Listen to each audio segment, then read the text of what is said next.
दोस्तों question number 501, ये question SSC based question है। इसमें आपको थोड़ा सा ध्यान रखना पड़ेगा। जैसे ए स्क्वायर बराबर बी प्लस सी लिखा है, बी स्क्वायर बराबर सी प्लस ए लिखा है और C square is equal to A plus B लिखा है। दोस्तों कहीं ना कहीं ये साइक्लिक पैटर्न होता है। साइक्लिक मतलब ए के बाद बी, बी के बाद सी।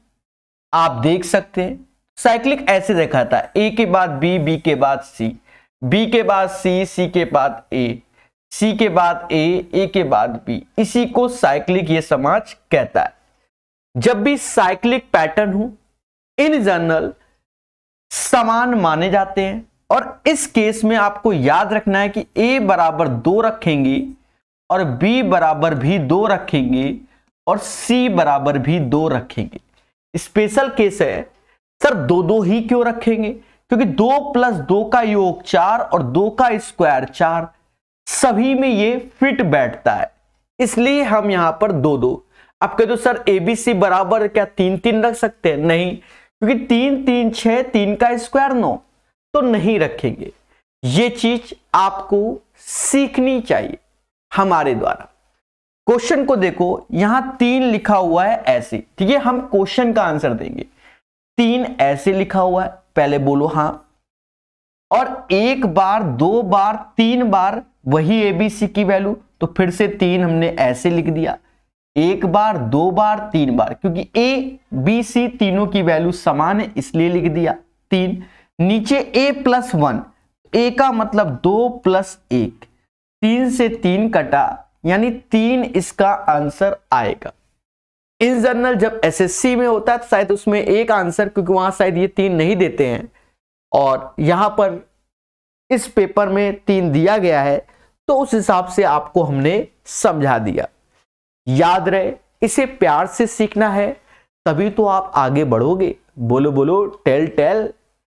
हर चीज सीखेंगे मगर प्यार से। 501 के बाद 502 बहुत प्यारा क्वेश्चन है, आजकल ये चलन में है, सभी एग्जामों में पाया जा रहा है। ये क्वेश्चन कहता है साइन 21 डिग्री बराबर x/y। देखो साइन 21 मतलब ये एंगल अगर मैंने 21 लिख दिया, पहले बात सुनो, साइन 21 तो परपेंडिकुलर यानी लंब ये, हाइपोटेनस ये, x/y। पाइथागोरस से देखोगे तो ये वैल्यू y का स्क्वायर माइनस x स्क्वायर आ जाएगा। पहले बोलो हां। यदि साइन 21 डिग्री बराबर x/y है तो सेक 21 डिग्री माइनस साइन 69 किसके बराबर होगा? तो साइन 21 डिग्री x/y है, x/y, समझ गए। और ये यहां देखिए हमसे कहता है सेक 21 डिग्री माइनस साइन 69 डिग्री। बात को समझो मगर प्यार से। दोस्तों अब साइन 21 डिग्री की वैल्यू, सेक 21 हम यहां से निकाल सकते हैं। अच्छा एक चीज समझना, सेक 21 ऐसे रखें और इसका कॉम्प्लीमेंट्री जिसे पूरक कहते हैं, तो 69 में क्या जोड़े कि 90, 21, तो यानी cos 21 हो जाएगा। निकाल लो यहीं से। तो यहां पर ये हमारा बेस होगा, आधार, ये हमारा कर्ण होगा। सेक हाइपोटेनस अपॉन बेस यानी y/√, y square minus x square minus cos, base upon hypotenuse यानी √y square minus x square upon y। दोस्तों बहुत प्यार से समझेंगे, मोहब्बत से। यहां इसका क्रॉस मल्टीप्लाई और यहां इसका क्रॉस मल्टीप्लाई करिए। जब आप करोगे तो ये y स्क्वायर आएगा, यहां करोगे तो माइनस का y square minus minus plus x square हो जाएगा upon √y square minus x square और ये y ऐसे। दोस्तों देखा ये जाए, माइनस वाई स्क्वायर ये कैंसिल हुआ, x square upon this one, यानी इस क्वेश्चन का answer x square upon y under root y square minus x square. Sir इतने आराम से क्यों बताया? ऐसे जो ये पैटर्न का क्वेश्चन है, 50 क्वेश्चन आपको रेलवे और एसएससी के एग्जाम में मिल जाएंगे, इसलिए मैंने बड़े आराम से समझाने की कोशिश की। ठीक है, किसी को लग रहा होगा फास्ट बताया, नहीं, एक्चुअल में यहां साइन सेक 21 है, यहां साइन 69 है, यानी ये एक दूसरे के कॉम्प्लीमेंट्री है, तो बड़े प्यार से इसलिए बताया। चाहता तो एक आध लाइन 2 लाइन कम कर देता, पर नहीं, मैंने सभी कैलकुलेशन किया। ठीक है, क्यों? क्योंकि इस पैटर्न का क्वेश्चन हमारे एग्जाम में आना फिक्स है, ये बात हमेशा याद रखिए, हमेशा याद रखिए। ठीक है, चलिए बाकी ट्रिग्नोमेट्री हमने बहुत सी किताबों का पढ़ाया है, जो भी किताब का नाम याद हो उसे यूट्यूब में सर्च करो और पढ़ लो मेरे द्वारा। 503 नंबर क्वेश्चन, ये क्वेश्चन एक फेमस क्वेश्चन है, बंदर वाला, हमने कई बार बताया हुआ है, बहुत फेमस क्वेश्चन है। ऐसा क्वेश्चन आपको पाइप एंड सिस्टम यानी नल और टंकी में पढ़ा जाता है। क्या है समझो, ये एक पोल है, एक बंदर 12 मीटर ऊंचे पेड़ पर, अच्छा अब ये पेड़ है जिसकी लंबाई हम 12 मीटर मान लेते हैं। एक बंदर 12 मीटर ऊंचे पेड़ पर चढ़ता है, ये पहले सेकंड में 2 मीटर भी चढ़ता है, मतलब 1 सेकंड में 2 मीटर अप ऊपर की ओर चढ़ता है, और अगले ही सेकंड में 1 मीटर फिसलता है, यानी नेक्स्ट सेकंड में 1 मीटर डाउन आ जाता है। उसे पेड़ के शिखर तक चढ़ने में वही स्थिति दोहराई जाती है, किस सेकंड में वह पेड़ के शिखर पर पहुंचेगा। मासूम से दोस्तों एक चीज समझो, ये अल्टरनेट वाला क्रम है। पहले मिनट में आप ये समझो 2 लड्डू बनाए, दूसरे मिनट में 1 लड्डू टूट गए, तो देखा मतलब पहले सेकंड में 2 लड्डू बने, दूसरे सेकंड में 1 लड्डू टूटा, तो कहते हैं कि 2 सेकंड में सिर्फ 1 ही लड्डू बना, यानी 1 मीटर ऊपर गए। भाई पहले 2 सेकंड ऊपर गए, एक और नेक्स्ट सेकंड में 1 मीटर नीचे आ गए, तो हमने तो काम 1 ही सेकंड का किया है ना, बोलो मगर प्यार से। अब यहां पर शॉर्टकट समझना, जो बता रहे बस वही करना।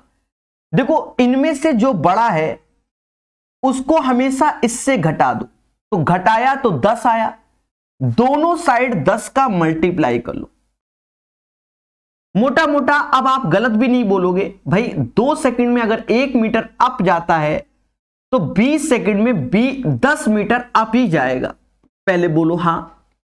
अब जो नेक्स्ट सेकंड होगा, नेक्स्ट सेकंड, तो नेक्स्ट मतलब नेक्स्ट जो होगा, नेक्स्ट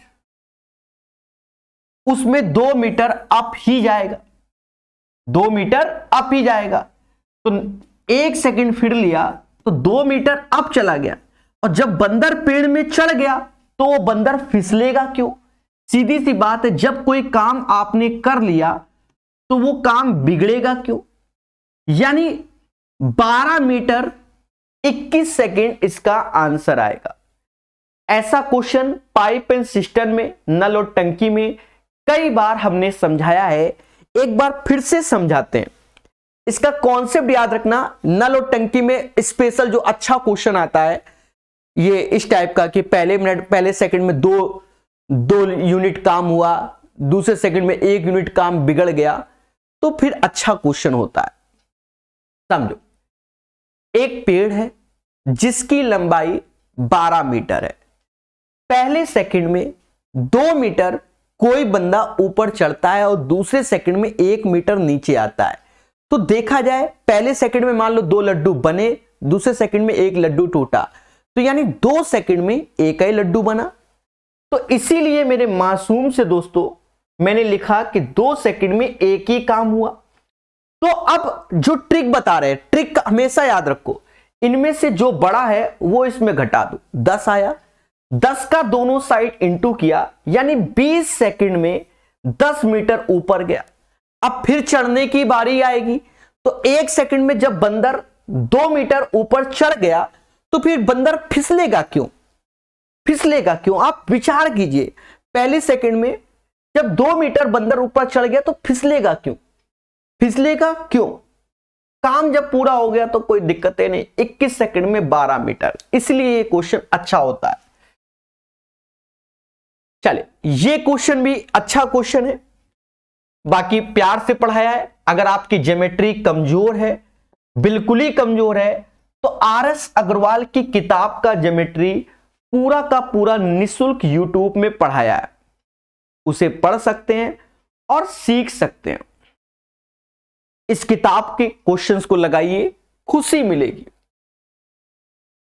दी गई आकृति में ONY 50 डिग्री और OMY 15 डिग्री है, तो एंगल MON का मान ज्ञात कीजिए। दोस्तों, बड़े प्यार से सिखाएंगे। कौन? मैं, यानी प्रकाश वस्ती कानपुर वाला। यहां थोड़ा सा खेला है, खेला है। एक चीज समझो, दी गई आकृति में ONY 50 डिग्री है, हमें कोई तकलीफ नहीं। ONY 50 है, यानी ये दोनों भुजा, ये और ये भुजा बराबर। क्यों? क्योंकि जो OI होगा वही ON होगा और दोनों एज ए सर्कल की रेडियस होंगी। पहली बात बोलो हां। यहां हमें 50 डिग्री दिया गया है, तो बाय डिफॉल्ट ये भी क्या हो जाएगा? 50 डिग्री हो जाएगा। 50 होता है 100, तो त्रिभुज के तीनों कोणों का सम 180 होता है, यानी ये अब 80 हो जाएगा। पहली बात समाज में ये निकल आई। दूसरी बात को सभी लोग समझना, देखा जाए OM और OY भी हमारी रेडियस होगी। फिर से समद्विबाहु त्रिभुज, यानी हम इस ट्रायंगल की बात कर रहे हैं मेरे मासूम से दोस्तों, इस ट्रायंगल की। तो इसमें क्या है कि ये भी और ये भी बराबर है, यानी आधार के दोनों एंगल बराबर होंगे। यानी ये अगर 15 है तो ये अब एंगल ये वाला 15 होगा और नीचे वाला 35 हो जाएगा, क्योंकि 15 और 35 50 होता है। अब देखा जाए ये दोनों 15 हैं और हम जानते हैं कि त्रिभुज के तीनों कोणों का सम क्या होता है? 180 होता है। तो 15 होता है हमारा 30, तो बचा कितना? तो आप कहोगे सर 30 180 में घटा दो 150 बचेगा, यानी ये जो दिखने में 90 लग रहा है वो 150 होगा। अब वो डायग्राम क्या किताब बनाने वाले कुछ भी छाप देते हैं, पर हमें तो प्यार से ही कराना होगा ना, हमें तो प्यार से ही कराना होगा। तो ये 150 होगा। 80 ये हो गया, तो ये वाला एंगल मेरे मासूम से दोस्तों 70 होगा। कितना होगा? 70 होगा। तो हमसे कहता है प्रकाश सर MON बताओ, तो MON 70 डिग्री आएगा। देखिए किताब में कभी कभी फिगर थोड़े से 19-20 छपे होते हैं, पर हम लोग क्या करते हैं, आपको बिल्कुल सही बताने की कोशिश करते हैं। हो सकता है आपको ये डायग्राम पसंद नहीं आ रहा हो, फिर भी हम बताते हैं। समझ गए? पहले बोलो हां, ठीक है। तो यही इसका आंसर होगा। क्या आपको एक एक शब्द समझ में आए? चलिए, आए होंगे ऐसा माना जाता है। यह क्वेश्चन बहुत फेमस क्वेश्चन है, नल और टंकी का गैलन वाला। कहीं ना कहीं कोई भी एग्जाम हो पाया जाता है। जब से हम ये पढ़ा रहे हैं तो हम बता भी रहे हैं कि ये वो क्वेश्चन है जो ऑफलाइन कोचिंग में टीचर बच्चों को सिखाता है। इन्हें जब धीरे धीरे पढ़ेंगे एक दिन खुशी मिलेगी। चलिए सारी क्लासेस लेते हैं धीरे धीरे। कल नेक्स्ट क्लास में ये चैप्टर खत्म हो जाएगा, पूरा 550 क्वेश्चन की सीरीज। दो पाइपों ए और बी एक टैंक को 25 मिनट और आधे घंटे में भर सकते हैं। बात को समझो, मतलब ए किसी टैंक को 25 मिनट में और बी आधे घंटे का मतलब 30 मिनट में भर सकता है अकॉर्डिंग टू द क्वेश्चन।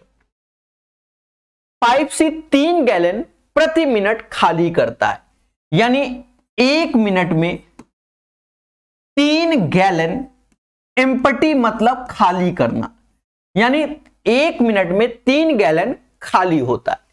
यदि तीनों पाइप को एक साथ संचालित किया जाता है तो टैंक 15 मिनट में भर जाता है, यानी ए, बी और सी 15 मिनट में भर जाता है। बोलो मगर प्यार से, 15 मिनट में भर जाता है। तो यहां पर सी खाली करने वाला है, क्योंकि ऑलरेडी बोला है कि सी जो है वो 1 मिनट में 3 गैलन खाली करता है अकॉर्डिंग टू द क्वेश्चन। पहला उद्देश्य इसका एलसीएम जो कि क्या आएगा 25 30 15, 25 30 15 का एलसीएम 150 होगा। देखो 150 ले लो, बाकी आपकी जो श्रद्धा है वो ले लो, वो तो कैलकुलेशन पे डिपेंड है। 25 से जब भाग दोगे तो ये 6 आएगा, 30 से भाग दोगे तो ये 5 आएगा, 15 से भाग दोगे तो 10 आएगा।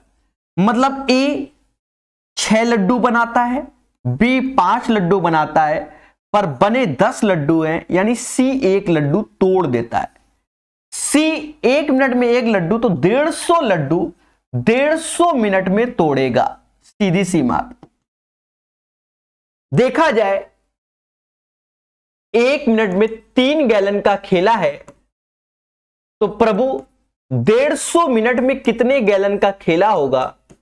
तो खुल के बोलो 450 gallon. The right answer of this question 450 gallon.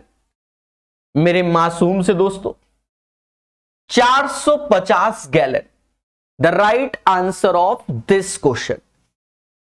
हर चीज को मोहब्बत से सिखाएंगे, प्यार से समझिए और हर चीज को जानिए। चलिए, आई होप सभी को पसंद आया होगा। चलिए धीरे धीरे पढ़ते जाएंगे। 506 नंबर क्वेश्चन कहता है एक टावर के पास से एक पहाड़ी के शीर्ष का उन्नयन कोण 60 डिग्री है। ठीक है, एक टावर के, ये एक टावर है, इसके पास से एक पहाड़ी के शीर्ष का उन्नयन कोण 60 डिग्री है, हमने मान लिया। और पहाड़ी के पास से टावर के शीर्ष का उन्नयन कोण 30 डिग्री है, हमने ये भी मान लिया। जैसा बोल रहा है वैसे ही करना पड़ेगा। यदि टावर की ऊंचाई 50 मीटर तो पहाड़ी की ऊंचाई, तो टावर 50 मीटर है, पहाड़ी चाहिए x। दोस्तों हमने इसके लिए कई बार आपको सिखाया है कि जब भी 90 के साथ 30 डिग्री को देखते हैं तो ये √3, ये 1 और 2 का रेशियो होता है। और 90 के साथ अगर 60 डिग्री देखते हैं, 90 के साथ अगर 60 डिग्री देखते हैं तो ये 1 √3 और 2 का खेला होता है। बोलो हाँ। जब 30, अब जैसे ये है हमारा 30 और ये 50, जब 30 डिग्री देखते हैं, 30 डिग्री, तो ये √3 और ये 1 का खेला होता है। और जब इस वाले में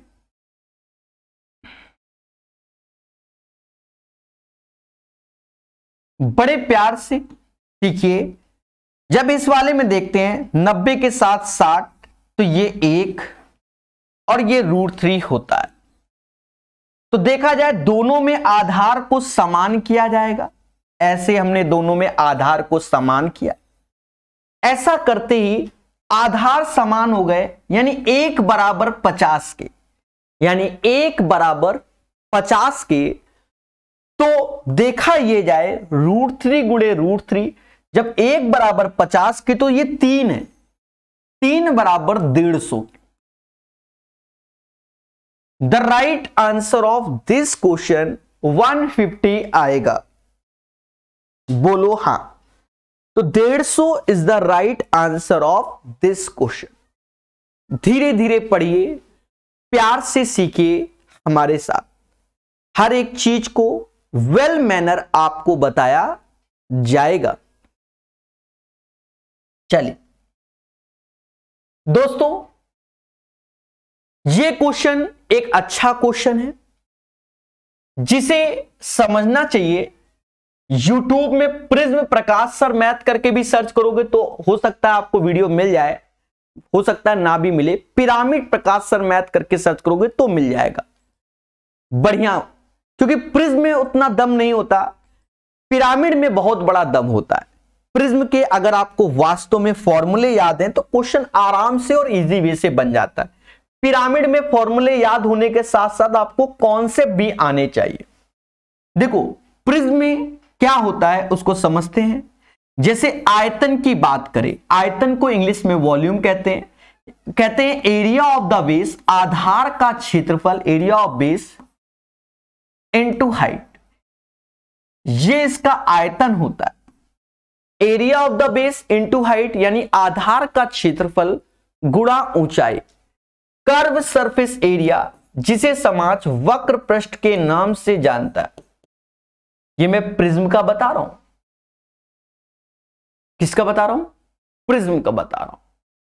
कर्व सरफेस एरिया जिसे वक्र पृष्ठ कहते हैं, इसमें भी कहते हैं कि perimeter of the base, perimeter of base यानी आधार का परिमाप गुणा ऊंचाई। फिर आता है टोटल सरफेस एरिया जिसे संपूर्ण पृष्ठ कहते हैं। तो कहते हैं कर्व सरफेस एरिया 2 गुणा एरिया ऑफ बेस, आधार का क्षेत्रफल। तो ये प्रिज्म के फॉर्मूले होते हैं और प्रिज्म आसान होता है, डरना नहीं है। एक बार में हम लोग ऐसे क्वेश्चन को बना लेंगे। एक सम त्रिभुजाकार प्रिज्म के आधारों का अनुपात 8, 15, 17 है। मतलब 8, 15, 17 को समझ गए तो हमने कहा ये राइट एंगल होगा। क्यों होगा? क्योंकि 8, 15, 17 ट्रिपलेट्स होता है, लेकिन 8, 15, 17 का रेशियो दिया गया, इसलिए 8x, 15x और 17x कर देंगे। पहली बात तो ये। और प्रिज्म की ऊंचाई हमें 21 दी गई है। तो कहता है पार्श्व तलों के क्षेत्रफल का योग 840 है। पार्श्व तलों का क्षेत्रफल यानी इसका वक्र पृष्ठ हमें दिया गया है 840। अगर हम पहले, क्योंकि हमें बिना x निकाले आंसर नहीं, भाई किताबों में कह देंगे कि x बराबर 1, 8, 15, 17 ले लेंगे, पर हम नहीं कर सकते, हम तो सिखाएंगे। तो पहला उद्देश्य इसका पार्श्व तलों के क्षेत्रफलों का योग, जिसे हम वक्र पृष्ठ कहते हैं, वो 840 दिया गया है। आधार का क्षेत्र, पेरीमीटर ऑफ द बेस, आधार का परिमाप, तो समकोण का परिमाप, सभी भुजाओं का योग। तो कहीं ना कहीं ये जो आ रहा है समाज के सामने, ये 40x आ रहा है। बोलो हां। और ऊंचाई हमें 21 दे दी गई। 40, 21, 840 यानी x बराबर 1। तो किताब में आप अगर जब देखोगे तो ये चीज का यूज ही नहीं किया है, आंसर बता देते हैं। पर हम ऐसा नहीं, ये 8 होगा, ये 15 होगा और ये 17। भाई अगर 840 की जगह 1680 देते तो फिर किताब का प्रोसेस गलत हो जाता, सीधी सी बात, क्योंकि बिना x निकाले तो खेला नहीं। कहता है तो घन सेंटीमीटर में प्रिज्म का आयतन क्या है? आयतन होता है आधार का क्षेत्रफल, area of the base into height. आधार का क्षेत्रफल यानी समकोण त्रिभुज है, तो 1/2, 8 गुणे 15, और ऊंचाई हमें 21 दी गई है। प्यार से करिए, प्रकाश सर कानपुर वाले के साथ 2 से ये 4 बार में गया, 4 का 15 में तो 60 आया, 60 गुणे 21, 6 दूनी 12 यानी 1260 आंसर। ठोको लाइक, बोलो हां। प्यार से ये क्वेश्चन करा दिया है। अगर आपको पिरामिड पढ़ना है एक बहुत अच्छे लेवल का, मतलब अच्छे क्या, मतलब किसी भी एग्जाम में कैसा भी पिरामिड आए, पिरामिड लिखना यूट्यूब में, आगे लिखना प्रकाश सर मैथ, कैसा भी पिरामिड का क्वेश्चन हो एक बार में बन जाएगा। चलिए, तो 1260 इज द राइट आंसर। 507 के बाद 508 नंबर पढ़ेंगे मगर प्यार से। यदि x की पावर 1/3 प्लस y की पावर 1/3 माइनस z की पावर 1/3 बराबर 0, तो x plus y minus z का होल क्यूब प्लस 27 XYZ का मान ज्ञात कीजिए। दोस्तों, इसको भी बड़े प्यार से हम लोग सॉल्व करेंगे। ये रेलवे के साथ साथ एसएससी का भी बहुत फेवरेट क्वेश्चन है। इसमें एक प्रॉपर्टी होती है कि इफ यदि a plus b plus c का योग 0 होता है तो कहते हैं a cube plus b cube plus c cube बराबर 3abc होता है। ये इसकी प्रॉपर्टी बहुत फेमस है और इसी से ही हम इस क्वेश्चन को बनाते हैं। दोस्तों, ये एक तरीके से इसको हम a की नजर से देख रहे हैं, इसे हम b की नजर से और इसे हम c की नजर से देख रहे हैं। वो माइनस का सिंबल वो ऑटोमेटिक मेंटेन कर देंगे। जब हमने a बराबर दिस वन देखा, a बराबर दिस वन, तो कहीं ना कहीं x बराबर a क्यूब हो गया, तो a क्यूब की जगह x चिपका दिया। b बराबर दिस वन, समझ गए, तो वही चीज y बराबर b क्यूब हो जाएगा। और यहां पर c बराबर अगर हम पूरा देखेंगे तो z बराबर माइनस का c क्यूब हो जाएगा। अगर आप पूरा देखोगे तो एक सेकेंड,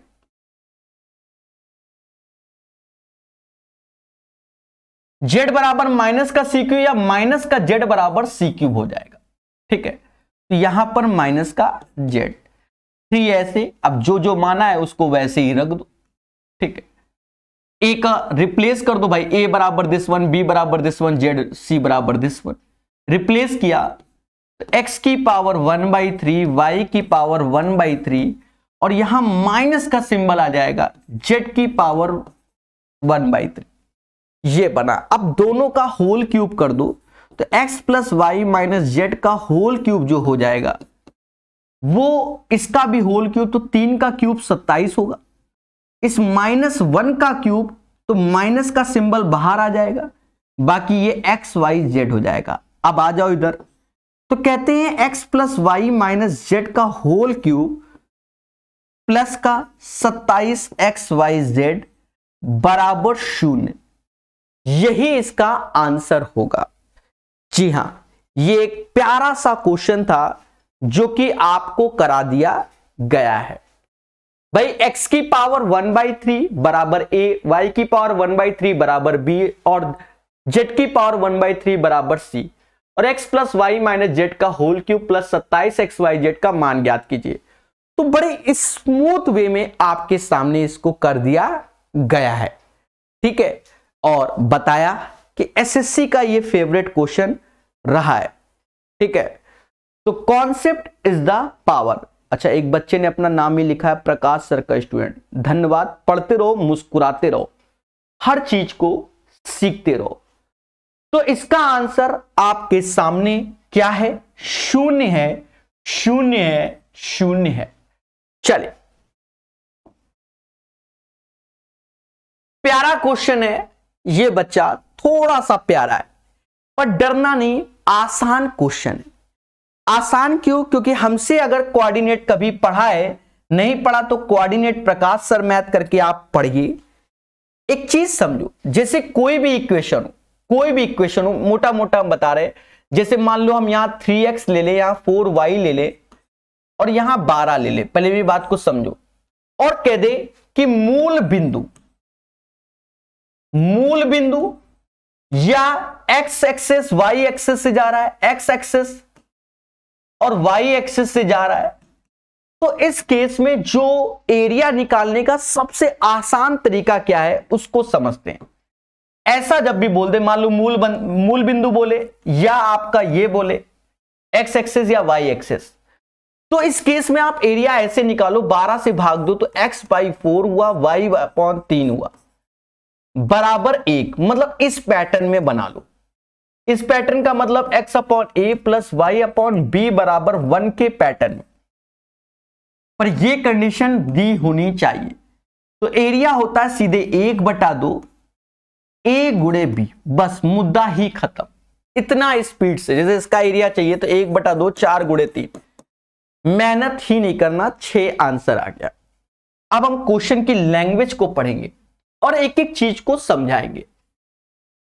कहता है 3x + 4y = 24, वो बराबर 24 है, का ग्राफ निर्देशांक अक्ष वाला त्रिभुज OAB बनाता है, जहां O मूल बिंदु है। अब जब मूल बिंदु या एक्सिस से बोलते तो उसका एरिया अगर आपको तेजी से निकालना है तो कुछ नहीं, 24 से भाग दो, तो x/8 ये हो गया, y/6 ये हो गया, बराबर 1। अगर हमें पहला OAB का अगर क्षेत्रफल चाहिए तो सीधे 1/2 8 गुणे 6 48/2 24 एरिया होगा किसका, एरिया ऑफ OAB। तो एरिया ऑफ OAB का 24 हो जाएगा। पहले बोलो हाँ, एरिया ऑफ OAB 24 हो जाएगा। फिर कहता है x + y + z का 0 ग्राफ अक्ष वाला निर्देशांक OCD बनाता है। तो देखो x + y बराबर -4, तो x/-4 + y/-4 बराबर 1। इसका भी एरिया निकालो सेम पैटर्न में, एरिया कभी निगेटिव होता नहीं, ये भी जानते हो, तो ये 8 आया। ठीक है, ये हो गया किसका, OCD का क्षेत्रफल। अब हमसे कहता है कि देवता कि OCD का क्षेत्रफल किसके बराबर है, तो OCD का क्षेत्रफल 24 का 1/3 है। बोलो हाँ भाई, ये 24 ये 8, तो इस वैल्यू का 1/3, मतलब एरिया ऑफ OAB का 1/3, एरिया ऑफ OAB का 1/3 एरिया है। ठीक है, आगे एरिया ऑफ OAB के क्षेत्रफल का 1/3, यानी D is the right answer. भाई OCD का एरिया 8 है और OAB का 24 है, तो इसमें 3 1/3 करोगे इसके एरिया का, तभी उसके बराबर आएगा। तो ये इस क्वेश्चन का एक बढ़िया सॉल्यूशन है आपके सामने, और जिसने सीखा वही बादशाह, वही बादशाह, वही बादशाह।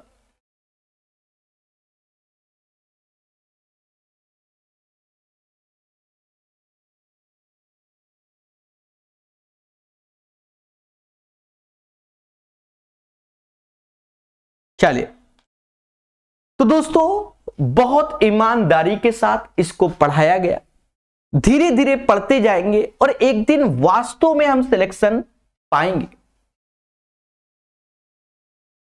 अब जैसे ये क्वेश्चन देखा जाए, आपने मीन मीडियन मोड हमसे पढ़ लिया होगा यूथ कंपटीशन टाइम्स का, क्योंकि सबसे ज्यादा क्वेश्चन उसी में ही दिए गए, 5 घंटे यूट्यूब में निःशुल्क पढ़ाया हुआ।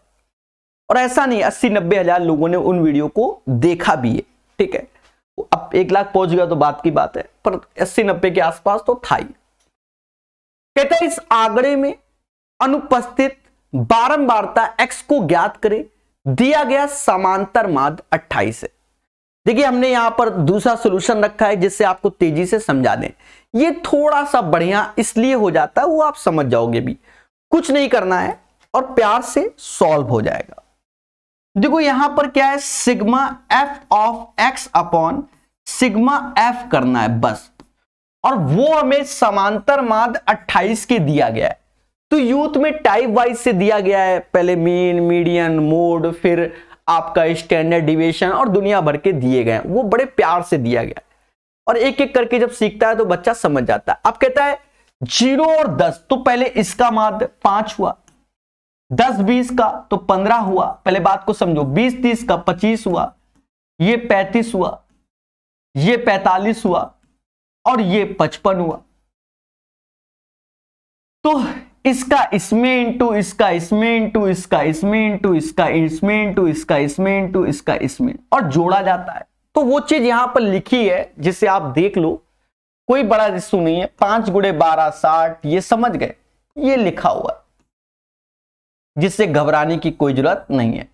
अब ये fx हो गया, fx का ये सारा योग करोगे जो आपके सामने, थोड़ा स्पीड से बताने के लिए ऐसे ही छाप दे रहे हैं, कोई दिक्कत नहीं है, वो बात समझदार हो आप लोग। और सिग्मा एफ, तो सिग्मा एफ तो ये है ना बच्चा, इसका योग तो करना पड़ेगा। देखिए शॉर्टकट तब बनता जब यहां x ना होता, तब हम कोई वैल्यू एज्यूम करके जल्दी से कर देते। अब यहां x ही निकालना है तो फिर ईमानदारी से जोड़ना पड़ेगा, अंधी नहीं चलेगी। तो इसको मतलब ये वाली लाइन को आपको जोड़ना पड़ेगा, जो कि 80 प्लस x आया, जो कि 28 के बराबर। अब ये कैलकुलेशन भी है, कैलकुलेशन हम और कर देते हैं, ऐसा नहीं है ये सब कुछ आपको। अब देखो 7 से ये 4 बार, 7 से ये 300 बार, और 7 से ये जाएगा 7 पना 35 यानी 5x। 80 चौका 320 हो जाएगा, 4x ऐसे हो जाएगा, 300 ऐसे हो जाएगा और 5x ऐसे। ये इधर गया, ये इधर आया, यानी x बराबर 20। तो right answer of this question 20 आएगा 510 का। सीखो मगर प्यार से, और धीरे धीरे जब सीखते हुए जाते हो तो आपको खुशी मिलेगी एक ना एक दिन, ठीक है। चलिए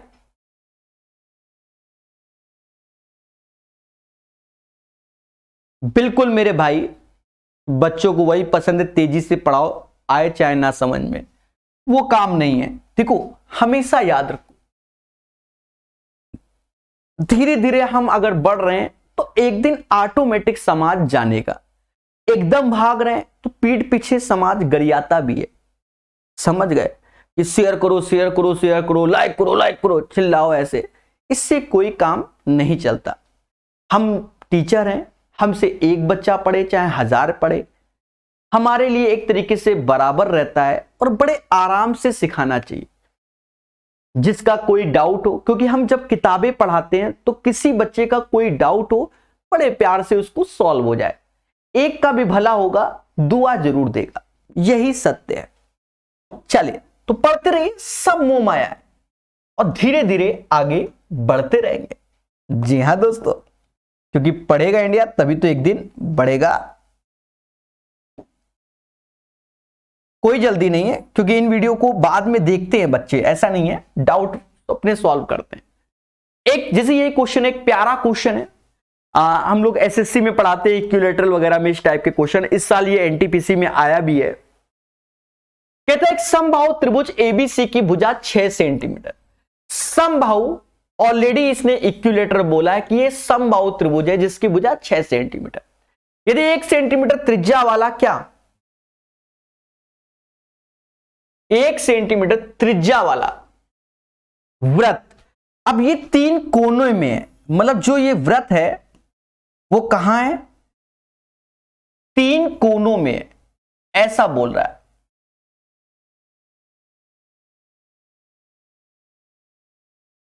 ये चीज है, तो हम डरेंगे नहीं।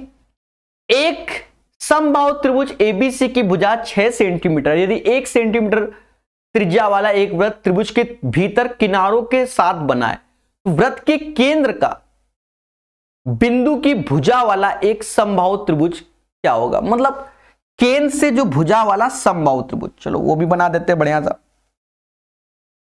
हाँ, जब इतना अच्छा डायग्राम बनाए तो थोड़ा सा और अच्छा बना देते भाई, और क्या।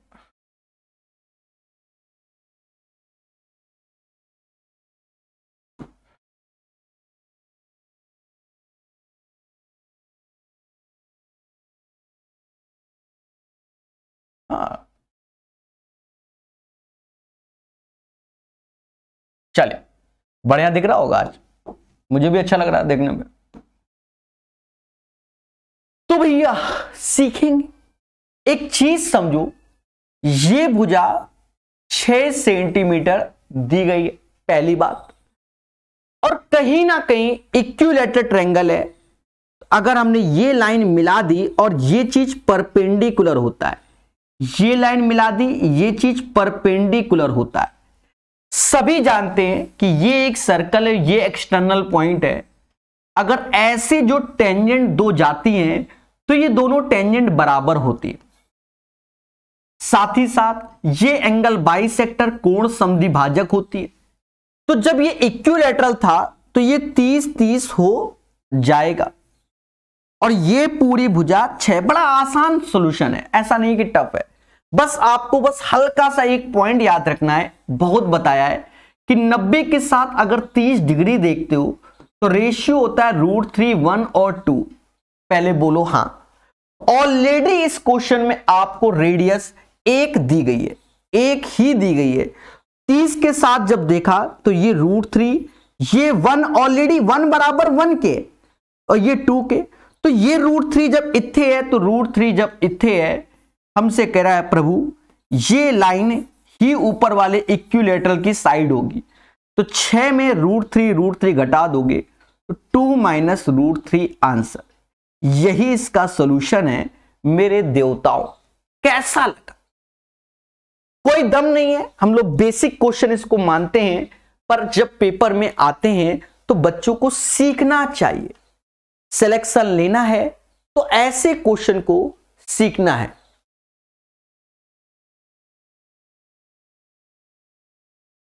चलिए, तो हर चीज को हम जानेंगे।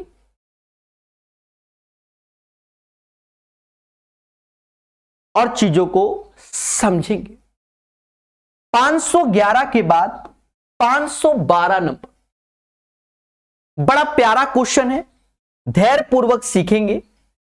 कहते हैं परिधि वाले एक षष्ठभुज के क्षेत्रफल और वर्ग के क्षेत्रफल का अनुपात पर एक ही परिधि, यानी अगर देखा जाए ये एक वर्ग है और ये एक षष्ठभुज है जिसे हेक्सागोन कहते हैं। क्या कहते हैं?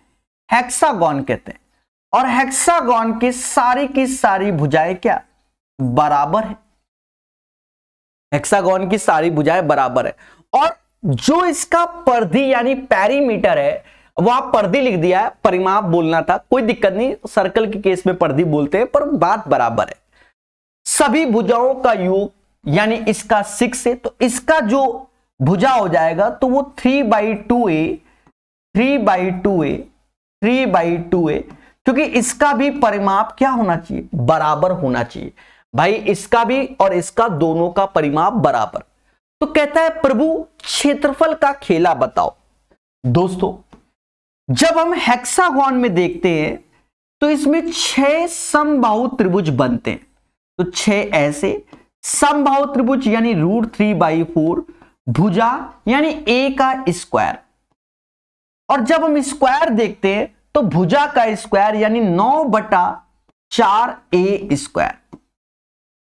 कहते हैं इसको सॉल्व करो।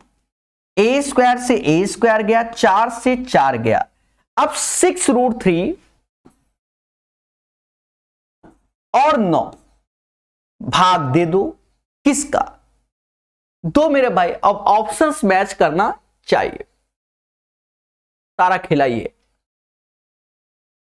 √3 से ये काटा तो ये 3√3 हो गया, 3 से ये काटा तो ये 2 हो गया, यानी 2:√3 इज द राइट आंसर। बड़ा प्यारा सॉल्यूशन बताया हमने।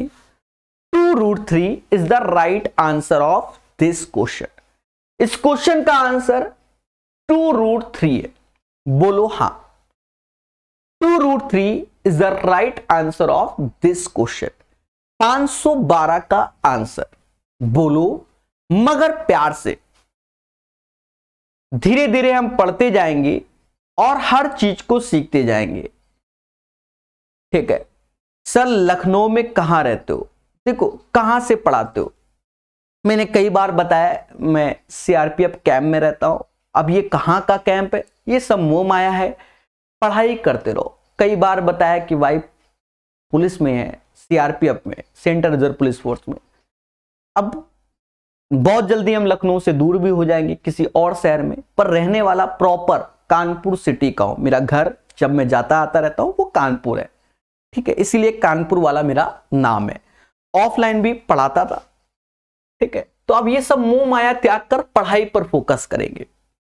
ठीक है, कहां मैं रहता हूं ये भूल जाओ, पढ़ाई पर फोकस करो कि समझ में आ रहा है कि सब मोह माया है।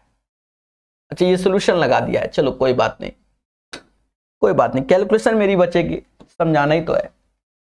कहता है नीचे दिए हुए आंकड़े के आधार पे अंकों का माध्य। बड़ा सिंपल क्वेश्चन है, इसमें सॉल्यूशन ना भी लगा हो तो कोई भी दिक्कत नहीं है। Sigma F of x upon sigma F, यही इसका माध्य। अब इसमें क्या होता है, ये आसान क्वेश्चन क्यों है?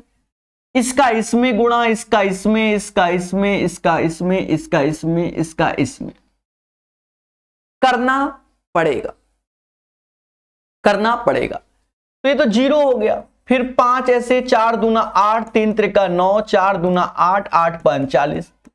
नीचे आ जाओ तो 6 5 4 3 2 को जोड़ो, अब यहीं से उठा लेते मेरे भाई, और क्या। तो देखो 6 5 4 3 2 5 को जोड़ा तो नीचे 25 हो गया। ऊपर वाले का तो 5 8 9 8 40, ठीक है। तो ये ऊपर वाला हो जाएगा 70, नीचे 25, भाग दे लो। कुछ नहीं करना, अगर आपको भाग देने में भी दिमाग लगाना है तो 4 का नीचे गुणा करो, 4 का ऊपर। ऊपर हो गया 280 और नीचे हो गया 100। समाज इसे 2.8 के नाम से जानेगा। तो यूथ कंपटीशन टाइम्स की किताब में यह चैप्टर बड़े प्यार से पढ़ाया है। और आपको एक बात और बता दे, एग्जाम की डेट फिर से प्रॉपर अगर आ जाती है तो फिर से हम पढ़ा देंगे, ठीक है, चिंता मत करो। चलिए ठीक है, 513 के बाद 514, ये क्वेश्चन एज ए प्रॉपर्टी है। आपको हमने कई बार सिखाया है, कई बार सिखाया है कि दो सर्कल हैं, दो सर्कल हैं और दो सर्कल एक दूसरे को टच कर रहे हैं। पहले की रेडियस कैपिटल आर मान लो, दूसरे की स्मॉल आर, तो ये जो भुजा होगी वो 2 कैपिटल आर और स्मॉल आर होगी। इसी को हम लोग बोलते हैं डायरेक्ट कॉमन टेंजेंट, सीधी स्पर्श रेखा, डायरेक्ट कॉमन टेंजेंट, सीधी स्पर्श रेखा। अब इसी क्वेश्चन के हिसाब से हमने शायद वैल्यू भी ले ली है। दो वृत्त एक दूसरे को बिंदु x पर बाह्य स्पर्श करते हैं। PQ दोनों वृत्तों को स्पर्श करने वाली साधारण समान रेखा, इसी को डायरेक्ट सीधी स्पर्श रेखा या साधारण समान स्पर्श रेखा, बात बराबर है। यदि वृत्तों की त्रिज्या कैपिटल और स्मॉल आर है तो PQ स्क्वायर क्या होगा?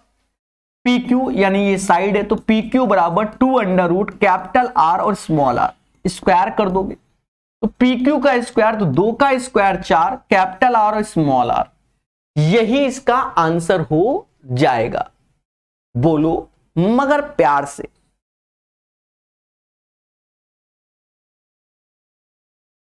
चलिए, राकेश जी का नाम ले लिया, पढ़ते रहिए, मुस्कुराते रहिए।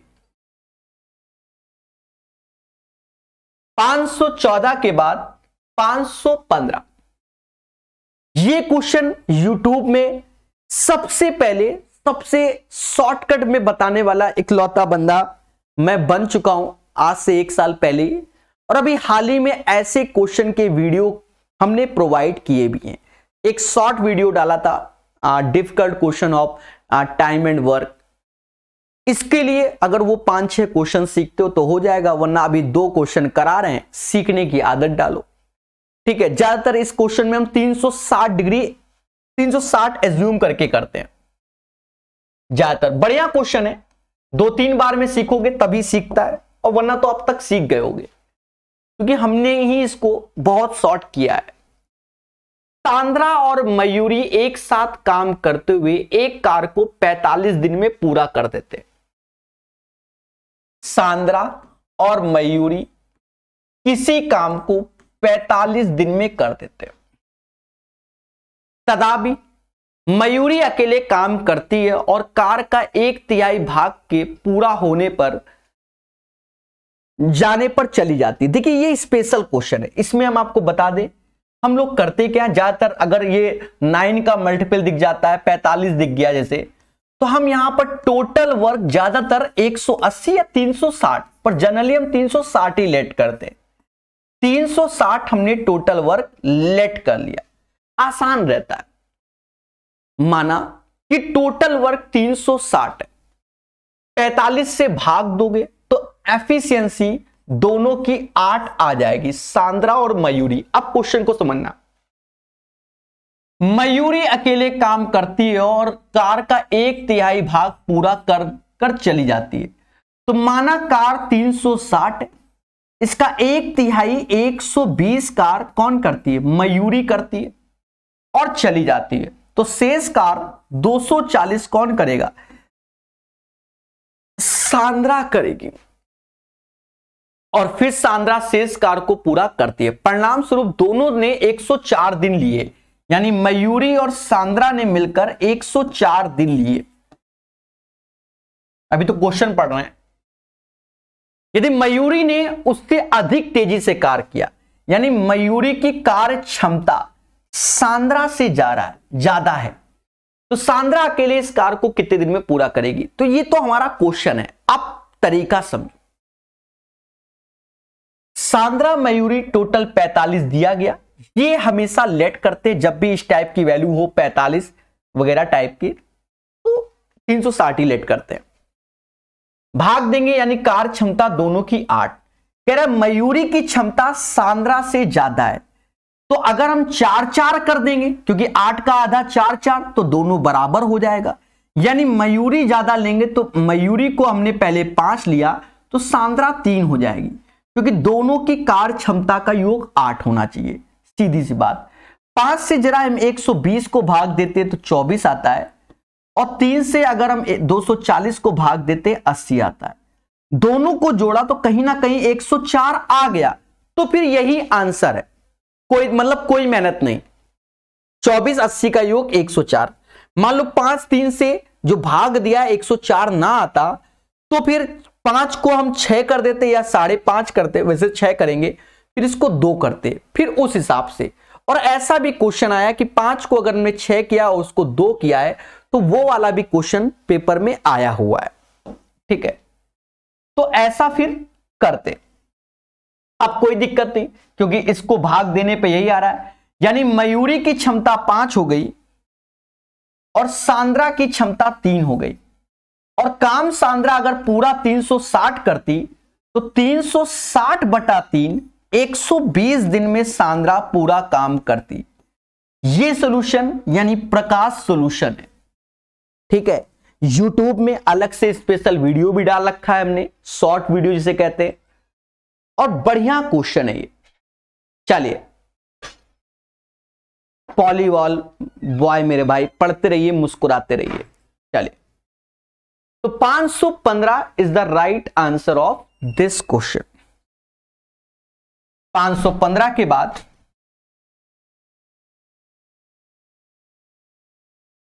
516 नंबर। चलिए, इस क्वेश्चन को पढ़िए, 516 को, मगर प्यार से। टफ नहीं है, आसान क्वेश्चन है।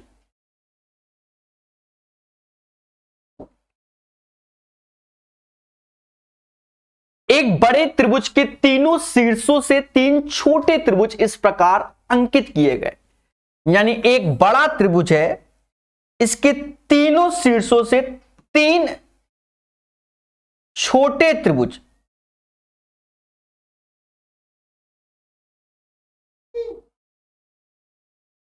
एक छोटा त्रिभुज। किसी का कॉपी पेस्ट होगा क्या?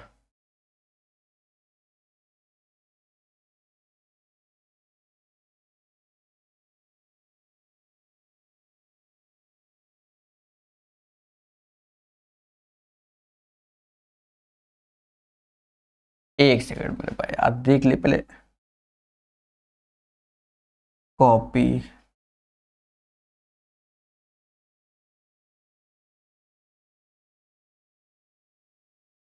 कॉपी होगा पर पेस्ट, अच्छा हो गया।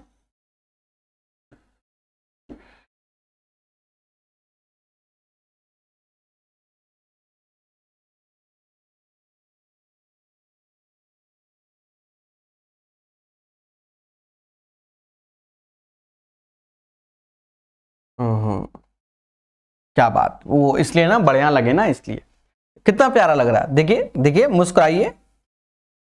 कहता है एक बड़े त्रिभुज के 3 शीर्षों से 3 छोटे त्रिभुज इस प्रकार अंकित किए जाते हैं कि प्रत्येक छोटे त्रिभुज की प्रत्येक भुजा उसकी आसन बड़े भुजा की 2/5 है। यानी ये भुजा मेरे प्यारे दोस्तों अगर 5 है तो ये भुजा 2-2 होगी। सीधी सी बात, ये भुजा 5 है तो ये छुटकों की भुजा 2-2 होगी। सीधी सी बात है, तो ये इक्विलैटरल ट्रायंगल की ही प्रॉपर्टी होगी, क्योंकि वो बोली ऐसा रहा है। तो देखा जाए ये 5 5 5 छुटकू 2 2 2 2 2 2 ऐसे। पहले समझो, तो कहता तीनों छोटे त्रिभुज के कुल क्षेत्रफल से बड़े त्रिभुज के शेष भाग के क्षेत्रफल ज्ञात कीजिए। तो 3 है छोटे त्रिभुज का क्षेत्रफल यानी √3/4, भुजा यानी 2 का स्क्वायर।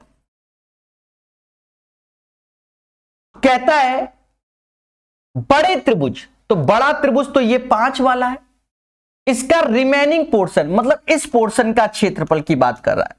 तो बड़ा त्रिभुज यानी ये भी इक्विलैटरल है, √3/4, भुजा यानी 5 का स्क्वायर, माइनस 3 छोटे त्रिभुज, क्योंकि ये घटेंगे तभी ये आएंगे, यानी 3 √3/4 2 का स्क्वायर। बस इसको सॉल्व करना है दोस्तों, बड़े प्यार से करेंगे। कैसे? इससे ये कैंसिल हुआ, यहां 3 चौको 12 हुआ, 25 में से 12 गया 13 आया। बस यही आंसर है। That is called Prakash solution. मगर प्यार से, I hope you guys understand this types of question. बहुत अच्छा क्वेश्चन है।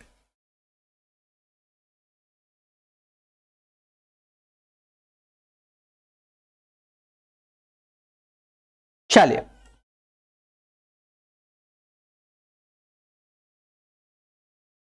जैसे बता रहे हैं, सिलेक्शन के लिए बता रहे हैं, टाइम पास के लिए नहीं। बढ़िया क्वेश्चन आपके सामने। एक आयत जिसके आयाम 4 और 5 है को मोड़कर एक समबाहु त्रिभुज बनाया गया। इस प्रकार निर्मित समबाहु त्रिभुज का क्षेत्रफल। एक चीज समझो मेरे दोस्तों, आप विचार कीजिए कि आयत को मोड़कर समबाहु त्रिभुज बना रहे हैं, तो यह तभी पॉसिबल है जब दोनों का परिमाप समान होगा। सीधी सी बात है, उसी चीज का तो यूज किया जा रहा है। कह रहा है एक आयत जिसके आयाम 4 5 है को मोड़कर एक समबाहु त्रिभुज बनाया गया। आयाम 4 5 है, तो ये 4 ये 5, तो 5 5 10 4 4 18। इसका जो परिमाप है 18, तो ये परिमाप 6 6 6 हो जाएगा। भाई 18 18 बराबर। कहता भैया इसका एरिया बता दो। √3/4 भुजा 6 का स्क्वायर 36, 4 से भाग दोगे तो 9 बार में गया। 9√3 इज द राइट आंसर। तो 517 का जो आंसर आएगा वो 9√3 आएगा। प्यारे दोस्तों, ये क्वेश्चन ग्रुप डी में आया हुआ है और कहीं ना कहीं ये क्वेश्चन का आंसर इस किताब वालों में भी गलत है। जो ओरिजिनल पेपर आया है वहां पर भी गलत था, ठीक है, या वहां पर सही भी वो हमने नहीं देखा, और भी किताबों में गलत दिया है। तो इसका मतलब ओरिजिनल पेपर में भी मिस्टेक थी। इस पे बच्चों ने ऑब्जेक्शन किया होगा। इसमें 3 आंसर हर जगह बोल रहा है, पर 3 नहीं 4 होता है, ठीक है। क्यों होता है वो भी हम बता देंगे, ठीक है, पर 4 ही होता है। ग्रुप डी में प्रीवियस ईयर क्वेश्चन है 729। 729 के फैक्टर तो 3 9 27 81 243, मतलब 3 की पावर 6 होता है। 27 का स्क्वायर हम लोग जो बताते हैं वो ऐसे बताते हैं कि हमें n स्क्वायर वाला टर्म चाहिए, तभी स्क्वायर टर्म्स होगा। इसका जो पहला बनेगा 3 की पावर 0, 3 की पावर 1, 3 की पावर 2, 3 की पावर 3, 3 की पावर 4, 3 की पावर 5, 3 की पावर 6 तक जाता है। इसमें दोस्तों स्क्वायर वाला टर्म्स ये हो जाएगा, क्योंकि ये 1 भाई 3 की पावर 0, 1 1 स्क्वायर में होता है, 2 3 और ये 4, मतलब ये 9 81 और 729, ये तीनों किसी ना मतलब चारों किसी ना किसी वैल्यू के स्क्वायर हैं, यानी इसके 4 फैक्टर होंगे। ओरिजिनल पेपर में भी 3 ही आंसर दिया गया, बहुत सी किताब भाई जो उसमें छपा वही किताबों ने छाप दिया, पर इसका आंसर 4 होगा, ये बात याद रखना, ठीक है, क्योंकि ऑब्जेक्शन हुआ होगा ग्रुप डी के इस क्वेश्चन में 4 आंसर, पर किताब वाले जो वो बोल रहे हैं वही सही है, समझ गए। अरे देवताओं बोलो हां। इस साल भी एनटीपीसी में इसी पैटर्न के क्वेश्चन आए, तो इस साल के हमारे जो तरीके हैं उससे सारे क्वेश्चन सही हैं, अर्थात ये तरीका भी one of the best method है। चलिए, और मैं क्या कह सकता हूं, ये 519 नंबर क्वेश्चन या तो आप छोड़ दो या तो मैं सॉल्व करके बता रहा हूं। अब सर ऐसा क्यों, ये एक फर्जी भाषा पे बेस्ड क्वेश्चन हो गया है। फर्जी भाषा क्या मतलब, थोड़ा सा ज्यादा वेरिएबल हो जाएंगे। अभी देखना ऐसे क्वेश्चन अभी नहीं दिख रहे हैं पेपर में, अब किसी ना किसी सेट में आया हो तो बात की बात है। हाँ मैं तो करूंगा भाई। कहता च्यवन की आयु 15 वर्ष पहले पवन की आयु की 4 गुनी है। 15 वर्ष पहले पवन की आयु की 4 गुनी। मैं एक एक वर्ड को डिकोड करते हुए करूंगा। ये मेरा वर्तमान है,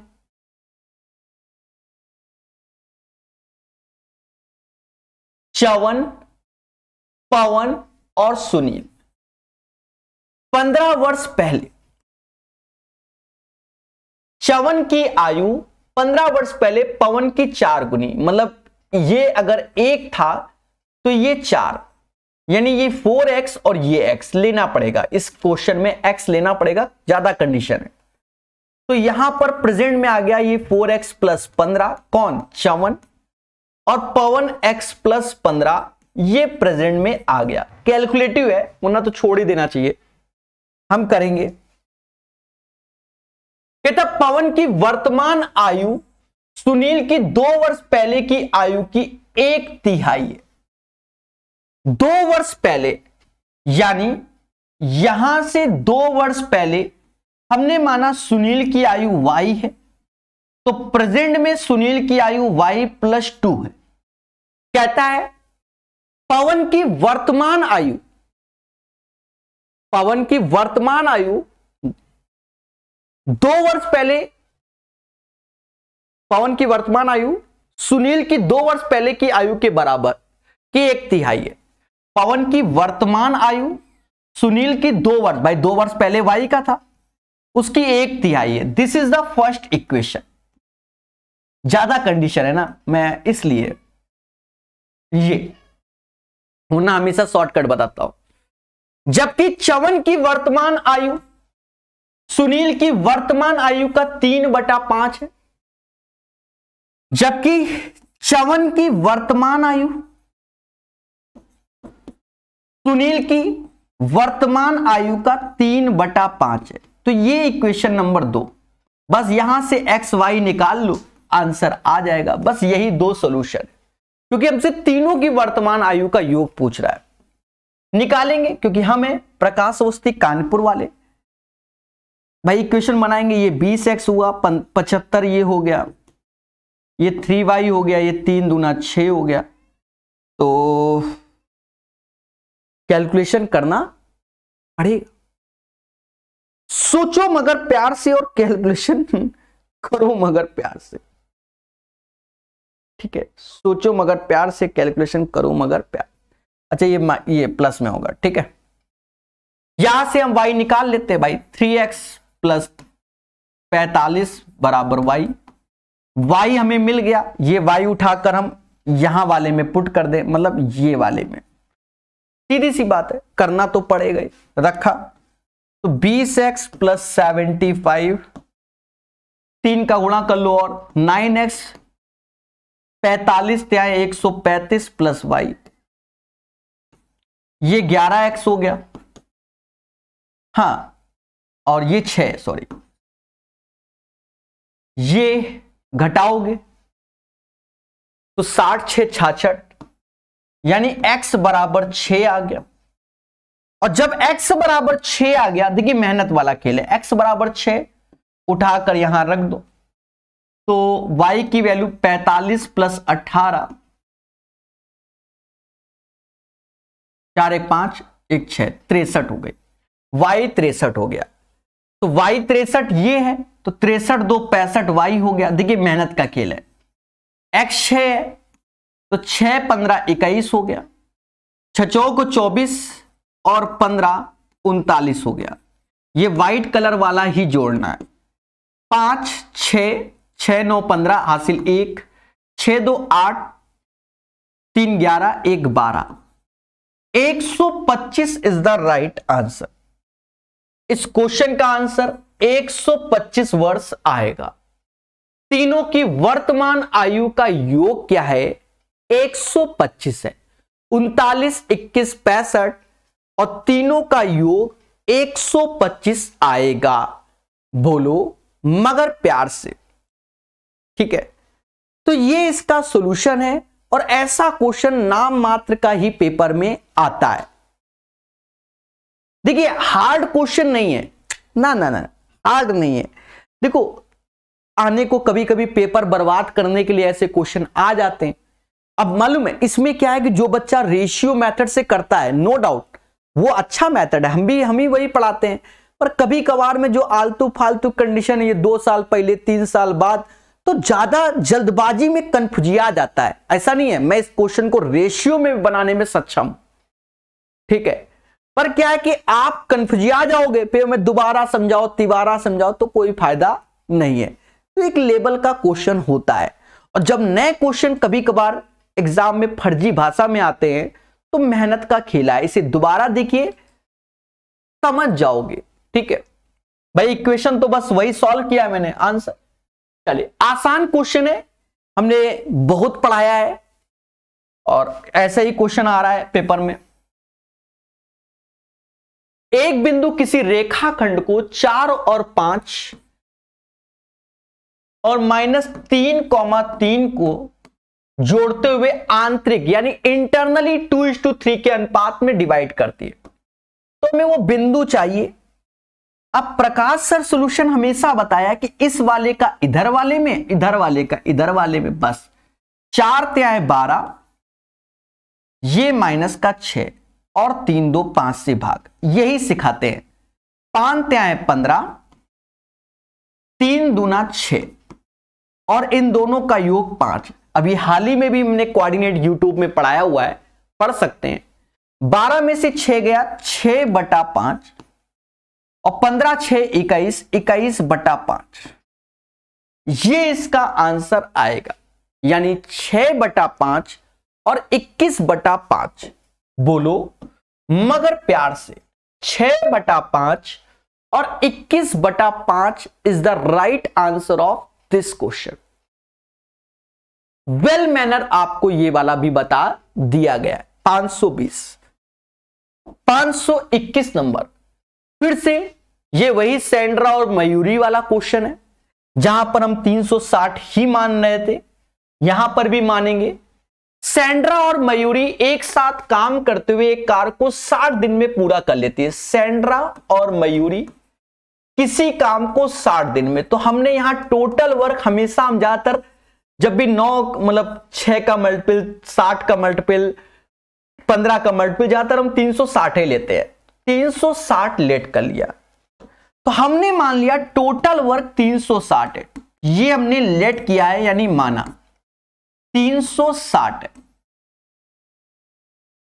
अच्छा, यहां से जब भाग दोगे तो 6 एफिशिएंसी आएगी सेंड्रा और मयूरी की। अब भाषा पढ़ते हैं। हालांकि मयूरी अकेले काम करती है एवं कार के 1/3 हिस्से को पूरा करने के बाद, यानी 1/3 हिस्सा 120 काम किसने पूरा किया? मयूरी ने। के बाद निकल गई 1/3 मयूरी ने काम किया और निकल गई। बाद में सेंड्रा से इस कार को पूरा करती है, तो सेंड्रा 2/3 यानी 240 काम को सेंड्रा पूरा करती है। इस प्रकार उन दोनों ने इस काम को 150 दिन में किया। डरना नहीं है, यही लड़ना है। सैंड्रा और मयूरी ने 150 दिन में, कहता है अगर मयूरी ने सैंड्रा से तेजी से काम किया, मयूरी ने सैंड्रा से तेजी, मतलब इसकी क्षमता ज्यादा है। अब आप देखो, अगर 6 है एफिशिएंसी, हमें बराबर बांटनी है, मतलब 6 एफिशिएंसी है, 3-3 बांटेंगे तो बराबर हो जाएगी। लेकिन मयूरी की ज्यादा है तो इसको 4 एफिशिएंसी दे दो और इसे 2 एफिशिएंसी दे दो। 4 से जब इसमें भाग दिया तो 30 आया, 2 से इसमें भाग दिया तो 120 आया।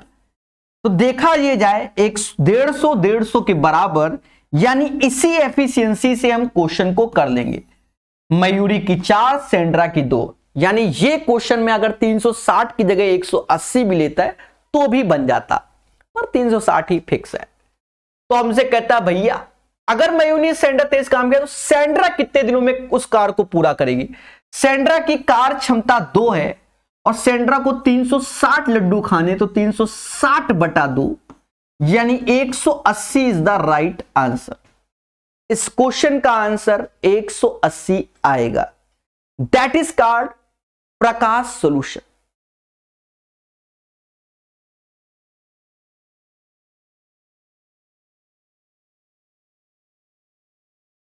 ठीक है, तो ये जो क्वेश्चन है प्रॉपर सीखिए, ये ग्रुप डी में सबसे डिफिकल्ट क्वेश्चन की श्रेणी में है। आज तक एसएससी में कभी ऐसे नहीं पूछे गए, यही सत्य है।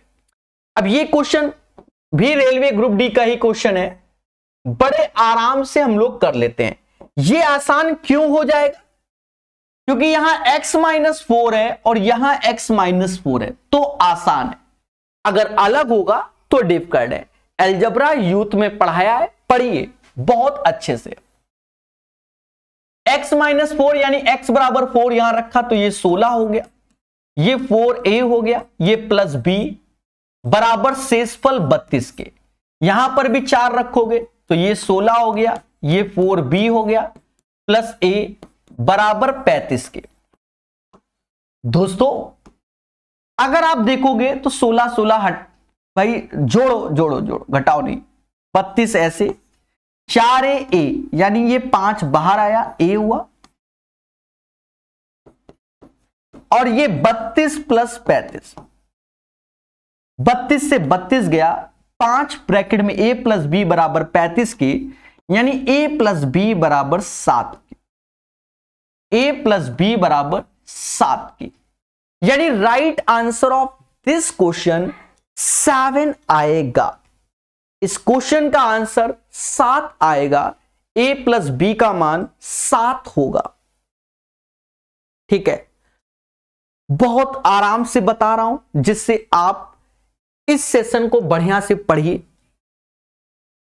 522 के बाद अब ये आसान क्वेश्चन है, कुल आभाज्य गुणनखंड ज्ञात कीजिए, यानी हमें प्राइम फैक्टर निकालने। दोस्तों 16 की पावर 7, 16 यानी 2 की पावर 4 होल पावर 7, 27 यानी 3 की पावर 3 होल पावर 6 और 5 की पावर 9, 2 की पावर 28 हो गया, 3 की पावर 18 और 5 की पावर 9 हो गया। के गुणनफल का कुल आभाज्य गुणनखंड ज्ञात कीजिए, यानी इसका योग निकालना है। 28, 18, 9 का इनका योग करो, 28, 18, 9, तो 8 दूनी 16 का 6, 9, 6, 15 हासिल 1, 2, 1, 3, 1, 4,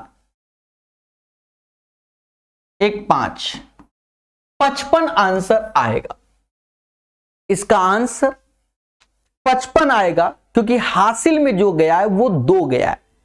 पहले बोलो हां मगर प्यार से भाई, 8 दूनी 16 और 9 26, तो हासिल क्या है 2 होगा, और 2, 1, 3, 2, 5, 55 इज द राइट आंसर। दोस्तों फिर से एक प्यारा सा क्वेश्चन आपके सामने, 524 नंबर। जी हां, टफ नहीं, आसान है पर प्यारा है। यूथ रेलवे का हमने मेंसुरेशन ऐसा पढ़ाया है कि लाखों लोगों को पसंद आया है। एक बार आप जाकर देखिए, उनको पढ़िए, आपके कॉन्सेप्ट क्लियर होंगे। ठीक है, बहुत प्यार से हमने उसको पढ़ाया है। ठीक है, और डिजिटल बोर्ड में नहीं तो क्या हुआ, पढ़ाया तो बहुत प्यार से, लाखों लोगों ने पसंद किया। सिर्फ कमेंट पढ़ लोगे मेंसुरेशन के तो आप हमसे ही पढ़ना चालू कर दोगे। ऐसा है, किसी घन के किनारों की लंबाई का योग किसी वर्ग के परिमाप के 4 कोने के बराबर है। पहले समझो, घन यानी हमारा क्यूब, घन हमारा यानी क्यूब। तो क्यूब में जो भुजाएं होती हैं उसी को हम लोग किनारा बोलते हैं, वरना एज बोलते हैं इंग्लिश में, किनारा। जैसे आप किसी कमरे में बैठे हो, कमरे की फर्श को देखो, उसमें 4 नीचे कोने होंगे, मतलब 4 लाइनें नीचे जमीन में, फर्श में देखो जहां दीवार टच करती, 2 दीवारें मिल रही हैं, 4 ऊपर होंगी और 2 इधर होंगी, 2 इधर, तो वही टोटल 12। यानी ये डंडियां देख रहे हो, ये डंडियां, ये डंडियां, ये डंडियां दिख रही ना आपको, ये टोटल मेरे भाई 12 होंगी। 4 ऊपर, 4 नीचे और 4 साइड में, 12। तो कहता है अगर घन के आयतन के संख्यात्मक मान का, तो ये 12 नहीं, पहले किसी घन के किनारों की लंबाई का योग किसी वर्ग के परिमाप के 4 गुने के बराबर है। तो घन का हमने a माना, वर्ग का x माना, तो घन के किनारों का योग यानी 12a, किसी वर्ग के परिमाप, तो वर्ग का परिमाप के 4 गुने यानी ये 4x हो गया। यानी a/x 16/12, जिसे 4/3 कहेंगे, 4/3 कहेंगे, यानी इसे 4k और इसे 3k कहेंगे। कहता है अगर घन के संख्यात्मक मान का 1/4 वर्ग के बराबर है, अगर घन के आयतन के संख्यात्मक मान, तो घन का आयतन यानी जिसकी भुजा 4k यानी 64k² हो जाएगा इसका आयतन। 1/4 वर्ग के क्षेत्रफल के संख्यात्मक मान के बराबर, यानी 1/4 वर्ग का, हिला हो जाएगा, रुक जाओ 1 सेकेंड। अगर घन के आयतन के संख्यात्मक मान का 1/4, ओके, वही हम सोचें, भाषा गलत पढ़ रहा है, यहां 1/4 जो करना है वो घन का करना है। अब वर्ग तो यानी 9k², ये क्यूब होगा और ये k² होगा। 4 से ये 16 बार में गया, ये हटा दो, यानी k बराबर 9/16 आ गया। तो हमसे कहता तो वर्ग की भुजा की लंबाई, वर्ग की भुजा जो कि ये है 3x, मतलब x बराबर 3k, 3 ऐसे, 9/16 यानी 27/16 इज द राइट आंसर। इस क्वेश्चन का आंसर 27/16 आएगा, 27/16। प्यार से बता दिया है, मोहब्बत से सिखा दिया है, बोलो हां। चले एक क्वेश्चन और लगाते हैं 524 के बाद, 525 नंबर। बढ़िया क्वेश्चन है, 10th क्लास का ये फेवरेट क्वेश्चन होता है बच्चा।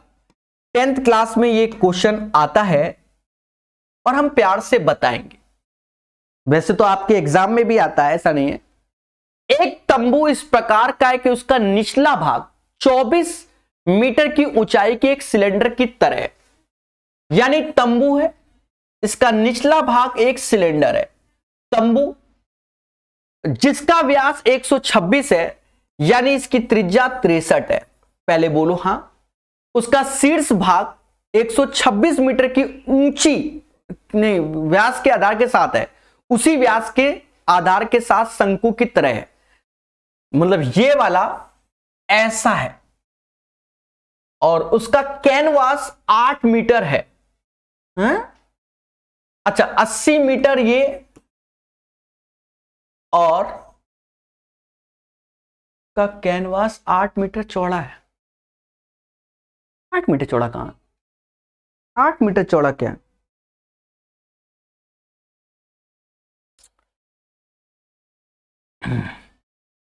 एक तंबू इस प्रकार का है कि उसका निचला भाग 24 मीटर की ऊंचाई पर, तो ये 24 मीटर हो गया, कि एक सिलेंडर की तरह है जिसका व्यास 126 यानी त्रिज्या 63, उसका शीर्ष भाग 126, तो ये भी 63 ही होगा। ये व्यास के आधार के शंकु की तरह है, 80 मीटर तिरछा ऊंचा है यानी ये स्लंट हाइट। उसका कैनवास, अच्छा ये चीज है, 8 मीटर चौड़ा है। तंबू को बनाने के लिए आवश्यक कैनवास की लंबाई, ओके, मतलब कपड़ा कितना यूज हुआ, असली बात ये है 8 मीटर चौड़ा है यानी लंबाई, यानी कपड़े का जो एरिया होगा वो 8L होगा। और जो ये कपड़े का एरिया होता है ये कर्व सरफेस एरिया होता है, वक्र पृष्ठ जिसे कहते हैं। अब तंबू का वक्र पृष्ठ क्या होगा, ये चीज होगा, ये चीज भाई ये तो इसमें जुड़ा है तो यहां कपड़ा लगाने की जरूरत ही नहीं है, वैकेंट होगा। ये चीज ऐसे कपड़ा लगा होगा कर्व में ही, ना यहां कपड़ा लगा होगा ना यहां कपड़ा लगा होगा। तो कर्व तो ऊपर का होता है पाई RL और इसका जो होता है वो 2 पाई RH होता है बराबर 8 के। तो पाई मतलब 22/7, R 63, L 80 दिया ही गया है। 2 पाई मतलब 22/7, R 63, H हमें 24 दिया गया है बराबर 8L के। यहां से हमें लंबाई निकालनी पड़ेगी। सर कैसे कैसे? 8 से काटो, 8 त्रिका 8 10, 9 सत्ते 63, 9 सत्ते 63। अब गुणा कर लो, 9 दूनी 18, 18 एक 19, 10 1980 हो गया। भाई तो गुणा करने से होगा ना। अब ये ऐसे कर लो तो 44 गुणे 27, 44 गुणे 27 कितना होता है? 108, 10 हासिल और 108 1180 हो जाएगा बराबर L के। तो L जोड़ो, 80 80 160, एक हासिल, 9 और 1 10, 11 हो जाएगा। 3160 आंसर आएगा, जो कि ऑप्शन में भी नहीं है, यानी कहीं ना कहीं हमने मिस्टेक कर दी। 3190 है ना, यही कर दो ना।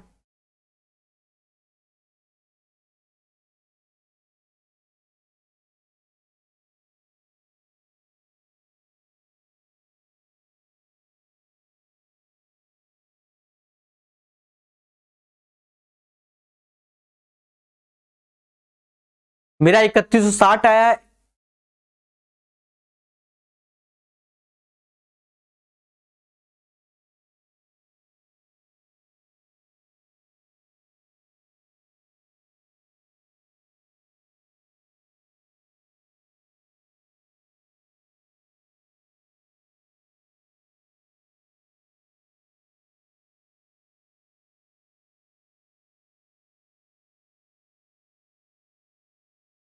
ये सही है, 1980 ही होगा। यहां हमने ऐसे काटा था, बोलो हाँ। अच्छा 9 त्रिका 27, ये 44, 27 गुणे 44, यही गड़बड़ की है। 108, ये 8 था तो 3168 वाला होगा, यही मिस्टेक है। 108 और 10, 1188 ये, ठीक है। तो 3168 इज द राइट आंसर। वो कैलकुलेशन हल्का सा मिस्टेक था, वो 3160 था, 3168 वो 8 मतलब समझ गए यार, 0 लिख दिया था, ठीक है। तो यही इसका आंसर है जो कि मोहब्बत से बता दिया गया है।